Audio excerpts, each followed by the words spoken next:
What is up? What's poppin'? You know it ain't no stopping. It is your boy, the International Sensei, and welcome to the Enter the Dojo podcast, your source for every damn thing, man. But of course, you know the vibes, and the vibes know you. Keep it right, keep it tight, and above all, please talk to me nice, man. And it's something that I could talk for a while. Why do people want to learn so many styles? One of the things that I've noticed, like when I started like getting into stunts or pursuing stunts, there are a lot of different backgrounds, obviously. So, like, not everyone, and in stunts, there's so many different facets. Like, you don't have to just do one thing. So, I mean, not everyone's going to be a fight person. Not everyone's going to be doing acrobatic stuff or whatever. So, one of the things I've learned is that there are a lot of people that have never had a martial arts background of any sort, whether that's boxing, and yes, boxing is a martial art. For those who don't know, whether it's Wing Chun, karate, taekwondo, capoeira, whatever it is. They've never taken a single martial arts class, and they're in their like mid to late 20s. Sometimes they're in their 30s, and they don't understand that if you don't have a base, you need to form that base. You know what I mean? Like, they see people like myself, like other people in the industry, like the big names in the industry that have multiple black belts and multiple styles. And those are the people that I aspire to be like. And if you don't have the base of martial arts and you're much older, you really need to be realistic about what you're going to learn, because a lot of stuff that you're going to learn, if you're learning too much, is going to be absolute crap. So what I've seen, like, from a lot of people, they're like, okay, well, I want to learn martial arts, and they don't learn the necessary base for just for life in general. They don't learn they don't learn one essential style and then add stuff as they get proficient in that style. So I'm seeing people, they'll be like, okay, well, on Monday I take Taekwondo and I'm a Taekwondo white belt. And then on Tuesday I take Capoeira and I'm a Capoeira white belt, or a Krua, which is basically like the white belt. And then I take Kyokushin karate on Thursday. Then on Friday I take Salat. And then on Saturday I take freaking Muay Thai, and Sunday I rest and whatever. Like, you know what I mean? And it's like, it's too much. You're never going to become efficient in any of those things. You're just going to have a bunch of useless skills. And I'm not saying these martial arts are useless, but they're useless because you have not obtained proficiency in one. Like, once you get to a high level of proficiency in one, then you're able to translate that and understand the parallels style to style that can then go to others. You know what I mean? Like, I did not try another martial arts style until I got my first degree black belt. So I did karate from age like 4 to age 13, got my first black belt. Then I went to Taekwondo, and then I did boxing. Then I did Muay Thai. Then I've done some jiu-jitsu. Then I've done some capoeira. You know what I mean? So I can now, I'm at a point where I can pick and choose and sample little things from this style, sample little things from that, if I don't feel like I can commit like years to it, but I can still commit a good enough amount of time to it to where it's efficient and effective and I understand what's going on. If you don't have a martial arts base, you're not going to understand what's going on. You're just going to be doing stuff and going through the motions. And that's just something that I've observed.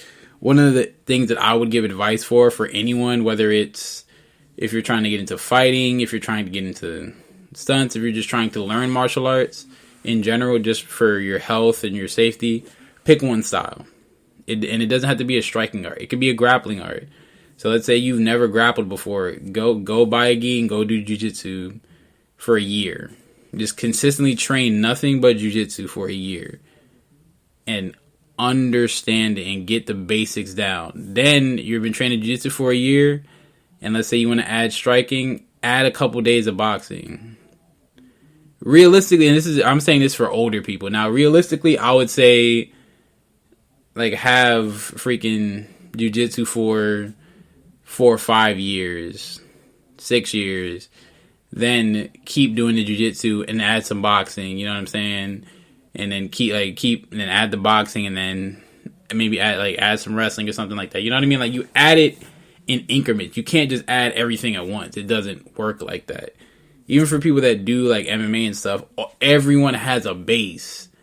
everyone has a base, and then you build off of that. You know what I mean? Like, obviously, there are certain people that, like the Greg Hardys of the world, that are like super athletes, or the Francis Ngannou's, but even them, they have some form of a base. You know what I mean? Like, they have some form of a base, even if it's like simply like they're just a straight up boxer, straight up brawler, like they're like rushing you down. They have that boxing base, and they've gotten proficient enough in order to apply it in a professional setting. You know what I mean? So it's like, you have to understand that in order to be good at something, you need to invest the time. It's not going to be an overnight thing. You can't just pay however much a month, you know what I mean, for like 2-3 weeks and then be a freaking black belt in karate, or be a freaking golden glove boxer, or be a person winning the mundials in jiu-jitsu. You know what I'm saying? It doesn't work like that. And now, granted, you might not want to do that. You might just want to become very good at that martial art. But still, you're not going to learn that in 2 weeks. And you're damn sure not going to learn that if you're taking 6 styles a fucking week. Like, it's impossible. Especially if you don't have a base. Especially if you don't have a base. I'm going to keep reiterating that. If you do not have a base, you need to be learning one style. That is it. One style. And keep going from there. It's like with tricking. So like if I'm a person that's trying to get into tricking, I'm learning one trick at a time. So I'm learning let's say I start off with a back tuck. I got my back tucks now. I get my back tucks so good to where I can land them 10 out of 10 times perfectly. Then I add a freaking standing full, or I do an Arabian, a standing Arabian, or whatever it is. Like, you know what I mean? So like, I incorporate more and more as I become more proficient. But I get my base down first, and then I build on that. But if you don't have a base, and then you're like, you know what, I'm going to learn 6 martial arts styles at once, you're never going to be good. You're never going to be a good fighter. You're like, it's not going to happen. You need to learn one at a time. Like, even, another good example of someone is Corey Anderson. Like, so he was like a D1 wrestler, really strong wrestler, never really threw a lot, like never was a big striker. Got into MMA, started learning the striking game, incorporated the striking game into his wrestling game, and was able to become a very solid fighter in the UFC. I think he lost his last fight. I don't think he's fought since that loss, but had a really long win streak, was doing his thing very well. But he took his base of wrestling and built off that. Israel Adesanya, the current middleweight champ. I mean, he's going up to heavyweight to try to fight Jan Blachowicz, but he was a kickboxer. Kickboxing world champion, striking was next level. He needed to go to MMA, but he knew that he needed to get jiu-jitsu, he needed to get wrestling, because he knew that people were going to try to take him down at all costs, because he is one of the world's best strikers, period. He's one of the greatest strikers that have ever been born, type of thing. You know what I'm saying? So it's like, you have to understand that adding a base is so pivotal. It's so pivotal. Because and honestly, sometimes, especially for like performers, you don't need all that other stuff. Like sometimes, like you might just need one style.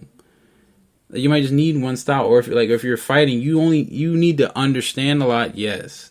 But you don't need to be taking 17 styles at one time, because it's too much information. You're never going to understand it well enough for it to be effective and implemented in your training, in your real life, in fighting, on film or whatever, because you don't know what you're really doing. You really don't know. Like, and it's going to look okay when you're like goofing around with your friends, but it's never going to look truly good, and people are going to be able to tell. Because the martial arts community, we all talk and we all can understand. Like, once you've done it for a long enough time, you can look and see what works and what doesn't work, what's real and what's not, who's really understanding the art and who's not. You know what I mean? It doesn't have to do with physique. You can be the freaking most built, muscular dude in the world and look like absolute crap. And you could be a freaking pudgy dude that got some dynamite kicks and good punching technique and knows how to slip and roll and things like that. I know that I've trained with some heavyweight guys that were freaking chubby as all hell, and some lightning hands, quick feet, good movement, strong hits. You know what I mean? So it's not about physique. It's about the technique. It's about putting the time in, but it's about that base. It's about that base. Chris Barnett, Taekwondo base. But then great MMA fighter now. Heavyweight, big dude, big boy. But he has that Taekwondo base, and it shows because there's certain kicks from Taekwondo he has in his arsenal that he kept because that was his base. So I say this out of love for everyone because I love the arts and I feel like the arts should be shared more, but the arts need to be respected. It is not something that you can pick up and then within 1 month it doesn't happen. You are constantly learning. You are never done learning in the arts. Okay, you can be 70 years old. You can still learn something. But respect the arts. Pick one style. I would always recommend going for boxing first. Just because it's not simple. It is far from simple. But it's something that is very conceptually easy to grasp.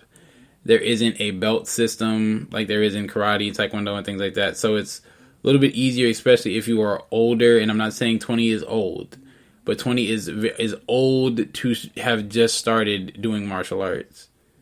So I would say start out with some boxing, get your hands right. Then maybe if you want to start learning a kicking art, then that's kind of where you can kind of play with it, depending on what you really want to do. So do you want to have like the flashy kicks? I would say go with Taekwondo. Do you want to have the strength? Go with Muay Thai or maybe Dutch style kickboxing. You have different things that you can do with that. You can mix and match, but get proficient in one style and then to have that base, have that strong foundation, and then you can build on that foundation. But if your foundation is crap, you're not gonna be able to build anything. You're just gonna have a pile of rocks. You know what I mean? So definitely invest in yourself. Always invest in yourself, but invest in yourself in the right ways. Pick one style, stick to it, give your all to it, and then add styles onto that. But do not just start and if you've never have taken a martial arts class, never have earned a black belt in martial arts or some level of proficiency in a martial art, and try to learn 6 at once. It does not work. I'm just gonna keep it honest with you. It does not work. It's gonna confuse your brain. It's gonna halt your progress, and you're gonna get frustrated for it. So that is the best advice I could give you. Take your time, invest in one style, and then build off of that. But with that being said, man, thank you so much for listening. I love talking about martial arts, man. My life would not be on the path that it is at right now if it was not for martial arts. And I did lose my passion for it at one point because I let some unsavory people let me lose my passion, but that is my own fault. And I'm just thankful to be back around on the other side of that, to lend my voice to the martial arts community and just the world as a whole, and just say, man, show love to another, be kind to each other, and just enjoy the arts, man. Enjoy the arts because they truly can change your life. But with that being said, man, thank you so much for listening. Please follow me on Twitter at Sensei_Global21, International_Sensei on Instagram. The Entity Dojo podcast is on iTunes, SoundCloud, Twitter, iHeartRadio, Spotify, and all that good stuff, man. Thank you so much. And we must now exit the dojo. Us.